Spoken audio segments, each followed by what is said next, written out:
Police अभिलेखावरील आरोपीकडून 1 दरोडा, 5 जबरी चोरी, 12 घरफोडी चोरी, 5 इतर चोरी असे एकूण 23 गुन्हे उघडकीस आले आहेत। श्री समीर शेख पोलीस अधीक्षक सातारा व श्रीमती आंचल दलाल अप्पर पोलीस अधीक्षक सातारा यांनी सातारा जिल्ह्यातील घरफोडी चोरीचे गुन्हे उघडकीस आणण्याच्या सूचना पोलीस निरीक्षक अरुण देवकर स्थानिक गुन्हे शाखा सातारा यांना दिलेल्या आहेत। त्या अनुषंगाने पोलीस निरीक्षक अरुण देवकर यांनी सहाय्यक पोलीस निरीक्षक रवींद्र भोरे, पोलीस उपनिरीक्षक अमित पाटील, पतंग पाटील यांच्या अधिपत्याखाली एक तपास पथक तयार केले आहे।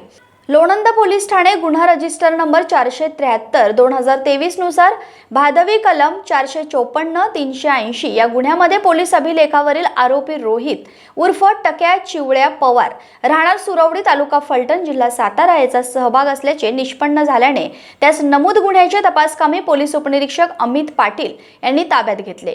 त्यानंतर सहाय्यक पोलीस निरीक्षक रवींद्र भोरे, पोलीस उपनिरीक्षक अमित पाटील, पतंग पाटील यांनी त्याच्याकडे मालमत्तेच्या गुन्ह्याच्या अनुषंगाने कौशल्यपूर्ण विचारपूस केली असता त्याने व त्याचे साथीदार यांनी खंडाळा, शिरवळ, लोणंद, फलटण, सासवड जिल्हा पुणे येथे घरफोडी चोऱ्या केल्याचे सांगितले असून आरोपी रोहित उर्फ टक्या चिवळ्या पवार याने व त्याच्या साथीदारांनी चोरी केलेले सोन्याच्या दागिन्यांपैकी चालू बाजारभावाप्रमाणे 32,10,000 रुपये किमतीचे 53.2 तोळे सोन्याचे दागिने व 46,000 रुपये किमतीचे चांदीचे दागिने असा एकूण 32,56,000 रुपये किमतीचा मुद्देमाल हस्तगत करून 1 दरोडा, 5 जबरी चोरी, 12 घरफोडी चोरी, 5 इतर चोरी असे एकूण 23 गुन्हे उघडकीस आणले आहेत।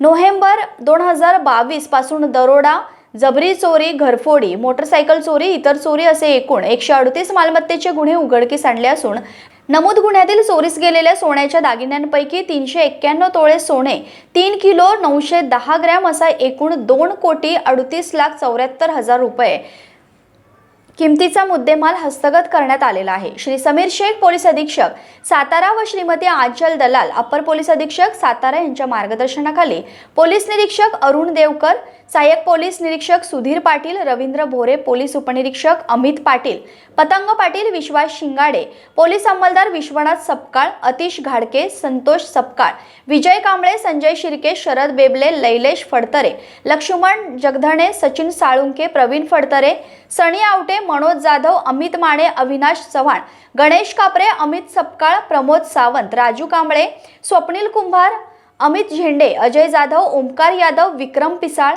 मोहन पवार, अरुण पाटील, विशाल पवार, रोहित निकम, सचिन ससाणे, पृथ्वीराज जाधव, मयूर देशमुख, संकेत निकम, प्रवीण पवार, अधिका वीर, शिवाजी गुरव, पंकज बेसके, अमृत करपे, शमाजी साळुंखे, विजय निकम यांनी सदरची कारवाई केलेली असून कारवाईत सहभागी अधिकारी व अंमलदार यांचे श्री समीर शेख पोलीस अधीक्षक सातारा व श्रीमती आंचल दलाल अप्पर पोलीस अधीक्षक सातारा यांनी अभिनंदन केले आहे। एक महत्त्वाची डिटेक्शनची बाबतीत आपल्याला माहिती द्यायची होती।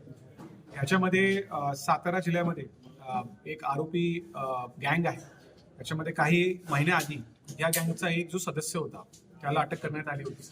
त्याच्याकडून 62 तोळे सोनं आम्ही रिकव्हर केला होता।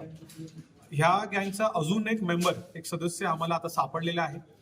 हा फलटण भागाचा राहणारा, साखरवाडीचा राहणारा हा आरोपी आहे। याच्यामध्ये साताऱ्यात त्यांनी सातारा आणि पुणे मिळून असे त्यांनी एकंदरीत 23 गुन्हे केलेले होते अशी कबुली त्यांनी दिलेली आहे। त्याच्यामध्ये दरोडा, जबरी चोरी, घरफोड्या, चेन स्नॅचिंग, साधे चोऱ्या अशा प्रकारचे हे गुन्हे आहेत। ह्याच्यामध्ये वेगवेगळ्या ठिकाणी फिरस्त असतात, फिरून ह्या सगळ्या चोऱ्या करत असतात।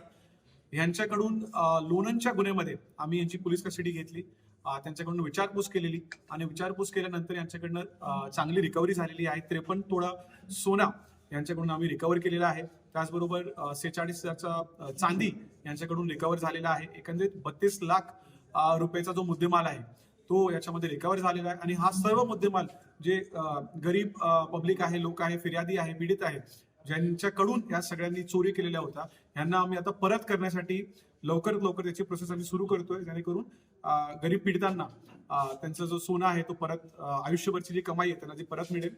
त्याचबरोबर ह्या गुन्ह्यामध्ये आणखीन काय सदस्यांचे नाव त्यांनी आम्हाला सांगितलेले आहे। ते नाव निष्पन्न झाल्यानंतर आता त्यांच्या मागे आम्ही लागलेलो आहे। त्यांना अटक करून त्यांना ताब्यात घेऊन त्यांच्याकडून आणखीन काही इतर गुन्हे जर डिटेक्ट झाले आणि त्यांच्याकडून आणखीन काही डिटेक्शन झाला तर आणखीन गरीब लोकांचा जो सोना आहे किंवा आयुष्यभरची जी कमाई आहे ते त्यांना परत करता येईल, त्याचा प्रयत्न आमच्याकडून सध्या सुरू आहे.